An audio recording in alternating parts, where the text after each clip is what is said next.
ഇന്ന് ചെയ്യാൻ പോകുന്നത് പോർക്ക് ഫ്രൈ ആണ്. അതിനുവേണ്ടി നമ്മൾ ചെറുള്ളിയാണ് എടുത്തിട്ടുള്ളത്.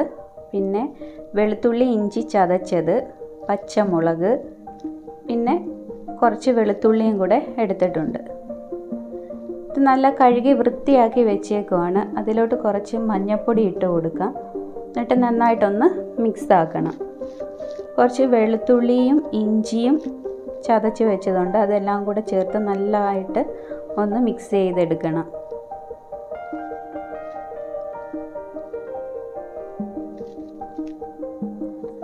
അതിൽ കുറച്ച് 1 സ്പൂൺ ഗരം മസാലപ്പൊടിയും കൂടെ ചേർത്തൊന്ന് നന്നായിട്ടൊന്ന് ഇളക്കി കൊടുക്കണം. എന്നിട്ടൊരു 10-15 മിനിറ്റ് ഒന്ന് റെസ്റ്റ് ചെയ്യാൻ വെച്ചേക്കാം.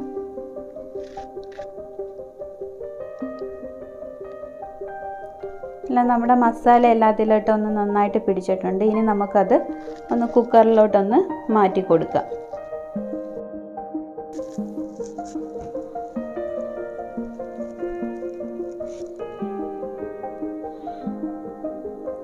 ഇതിൽ കുറച്ച് കുരുമുളക് പൊടിയും കൂടെ ഒന്നിട്ട് കൊടുത്ത് മിക്സ് ആക്കിയതിന് ശേഷം നമുക്ക് കുക്കർ ഒന്ന് അടച്ച് ഇതിനൊരു 5 വിസിൽ വന്നതിന് ശേഷം നമുക്കിതൊന്ന് ഓഫ് ചെയ്ത് തണുക്കാൻ വെക്കണം. ഇതിൽ വെള്ളമൊന്നും ഒഴിക്കേണ്ട ആവശ്യമില്ല. അതിൽ തന്നെ ആ വെള്ളം അതിൻ്റെ ഇറങ്ങി വരുന്നത് കൊണ്ട് നമുക്കിതിന് വെള്ളം ഒഴിക്കേണ്ട ആവശ്യമൊന്നുമില്ല. നമ്മുടെ അത് എല്ലാം വെന്ത് വന്നിട്ടുണ്ട്.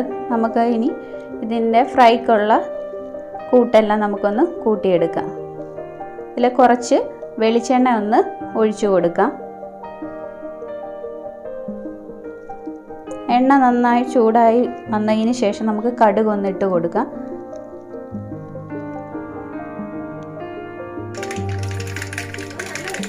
കടുകൊന്ന് നന്നായിട്ട് പൊട്ടി വന്നിട്ടുണ്ട്. നമുക്കതിൽ കുറച്ച് കറിവേപ്പില ഒന്നിട്ട് കൊടുക്കാം. നമ്മൾ നേരത്തെ അരിഞ്ഞു വെച്ചേക്കുന്ന വെളുത്തുള്ളി ഒന്ന് ഇട്ട് കൊടുത്ത് നന്നായിട്ടൊന്ന് ഇളക്കണം. ആ ചതച്ച് വെച്ച ഇഞ്ചി വെളുത്തുള്ളി കൂടെ ഒന്നിട്ട് കൊടുത്ത് പച്ചമുളകും കൂടി ഇട്ട് നന്നായിട്ടൊന്ന് ഇളക്കി കൊടുക്കുക. ഇതിന് നമ്മൾ ചെറുള്ളിയാണ് എടുത്തേക്കുന്നത്. ചെറുള്ളി അത് 4ആയിട്ട് അരിഞ്ഞ് വെച്ചേക്കുന്നതാണ്. അതും കൂടി ഇട്ട് നന്നായിട്ടൊന്ന് ഇളക്കി കൊടുക്കുക. അത് നന്നായിട്ടൊന്ന് വഴന്ന് വന്നതിന് ശേഷം നമ്മുടെ മസാല കൂട്ടുകളൊക്കെ ഒന്ന് ഇട്ട് കൊടുക്കുക.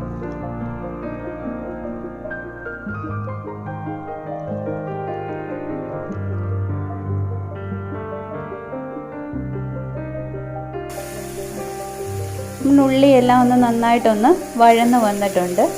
അതിൽ ഒരു തക്കാളി നമ്മൾ നീളത്തിൽ അരിഞ്ഞെടുത്തതാണ്. അതും കൂടെ ഒന്ന് നമുക്കൊന്ന് ഇട്ട് കൊടുക്കാം.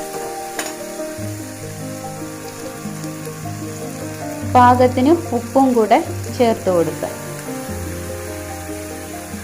1 സ്പൂൺ മഞ്ഞൾപ്പൊടിയും കൂടെ ഇട്ട് നന്നായിട്ടൊന്ന് ഇളക്കി കൊടുക്കണം.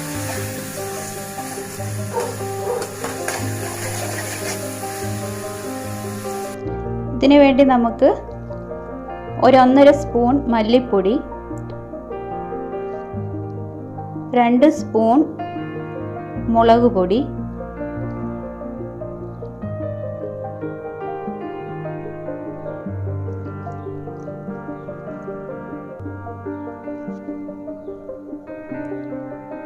നമ്മുടെ ഉള്ളിയെല്ലാം നന്നായിട്ടൊന്ന് വഴന്ന് വന്നിട്ടുണ്ട്.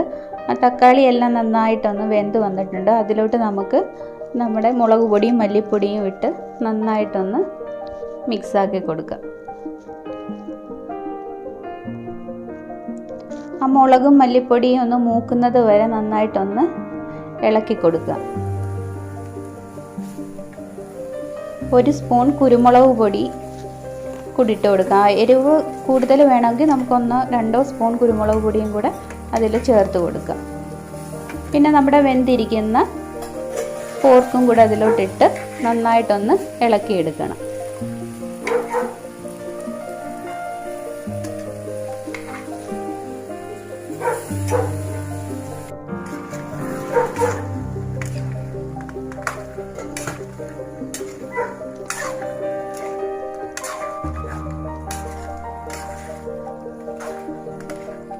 നന്നായിട്ടൊന്ന് ഇളക്കി കൊടുത്ത് അതിൻ്റെ മസാല എല്ലാം ആ ഇറച്ചിയിലൊന്ന് നന്നായിട്ട് പിടിക്കുന്നത് വരെ ഒന്ന് നന്നായിട്ട് ഇളക്കി കൊടുത്ത് ഒരു 5 മിനിറ്റ് 10 മിനിറ്റ് നമുക്കതൊന്ന് മൂടി വെച്ച് കൊടുക്കണം.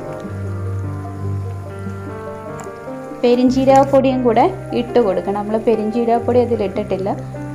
ആവശ്യത്തിന് പെരിഞ്ജീരകപ്പൊടിയും ഇച്ചിരി ഗരം മസാലയും കൂടെ അതിൻ്റെ ആ വെള്ളം ഒന്ന് വറ്റി കഴിയുമ്പോൾ നമുക്കതിൻ്റെ പുറത്തോട്ട് നന്നായിട്ടൊന്ന് ഒഴിച്ചു കൊടുത്ത് നന്നായിട്ടൊന്ന് ഇളക്കി കൊടുക്കുക.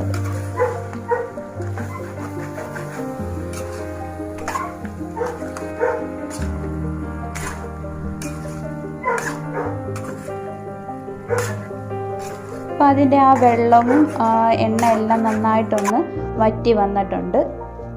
നമുക്കതൊരു വേറൊരു പാത്രത്തിലോട്ട് അതൊന്നും മാറ്റി കൊടുക്കാം.